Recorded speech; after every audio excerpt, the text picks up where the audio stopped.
Hello student, तो कैसे आप सभी लोग। आई होप आप सभी बहुत अच्छे होंगे और आपकी एग्जाम की प्रिपरेशन भी काफी जबरदस्त तरीके से चल रही होगी। सो आज हमारी जो सीरीज चल रही थी मोस्ट इंपोर्टेंट क्वेश्चन की सीरीज, उसके अंदर एक क्वेश्चन और लेके आया जिसका नाम है कैलकुलेशन करना intermediate consumption for following data.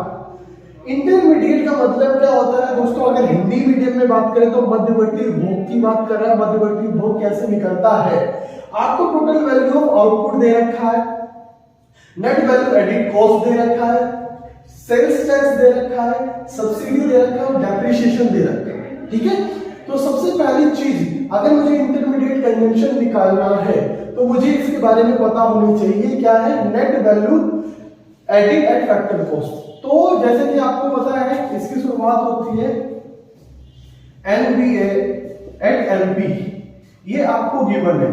ठीक है, आपको निकालना क्या है, आपको वैल्यू ऑफ आउटपुट दिया हुआ है, वैल्यू ऑफ आउटपुट गिवन है। ठीक है, देन सेल्स टैक्स गिवन है, सब्सिडी गिवन है और डेप्रिसिएशन गिवन है।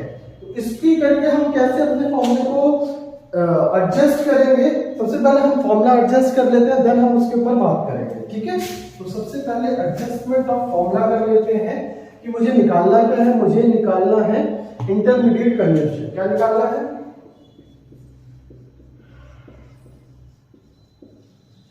इंटरमीडिएट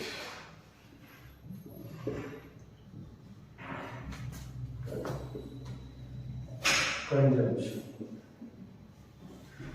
ठीक है, मुझे निकालना है इंटरमीडिएट कंजम्पशन निकालना है। ठीक है, इंटरमीडिएट कंजम्पशन निकालने का हमारे पास फॉर्मूला क्या है, वैल्यू एडिट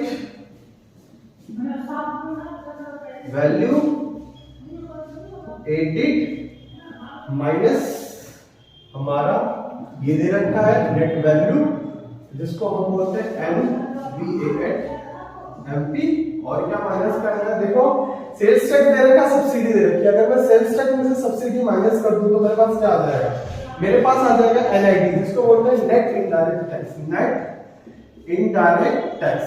और डेप्रिसिएशन तो दे ही रखा है, सो ये हमारा डेप्रिसिएशन है। तो ये हमारा पूरा फॉर्मूला इस क्वेश्चन को सॉल्व करने के लिए यूज होने वाला है। आई होप आपको समझ में आया होगा। इंटरमीडिएट कंजम्पशन निकालने का ये हमारा फॉर्मूला है।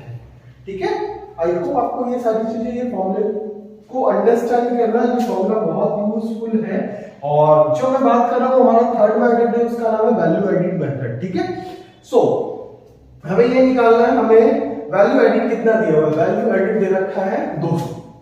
ठीक है, उसके बाद एनबीए एमपी कितना दे रखा है, 80 दे रखा है। उसके बाद अगर मैं 15 में से 5 को सब्ट्रैक्ट कर देता हूं, 15 में से अगर मैं 5 को सब्ट्रैक्ट कर देता हूं तो मेरे पास कितना बचता है, मेरे पास कितना बचता है, मेरे पास बचता है -10। -10 क्या है, मेरा नेट इनडायरेक्ट टैक्स। और डेप्रिसिएशन की बात करें तो डेप्रिसिएशन हमारे पास कितना दे रखा है, माइनस प्लस का दे रखा है, लेकिन हम अपने फॉर्मूले में माइनस करेंगे। तो 80 20 100 और ये कितना हो जाएगा, माइनस का 110। अगर मैं 200 में से 110 को माइनस कर दूं, 200 में से 110 माइनस कर देंगे तो हमारे पास बचेगा 90। क्या बचेगा, लाख बचेगा, क्योंकि हमारा जो क्वेश्चन है वो किसमें पूछा गया है, लाख में पूछा गया। तो 90 जो हमारा लाख है, ये हमारा आ गया इंटरमीडिएट कंजम्पशन। क्या आ गया, इंटरमीडिएट कंजम्पशन। आई होप आपको समझ में आया होगा किस तरीके से इंटरमीडिएट कंजम्पशन को हम कैलकुलेट करते हैं और किस तरीके से हम इसका यूज करते हैं। दोस्तों इसमें जो 2 चेंजेस हुए हैं, सबसे पहली चीज एनआईटी यहां से निकल रहा है, एनआईटी।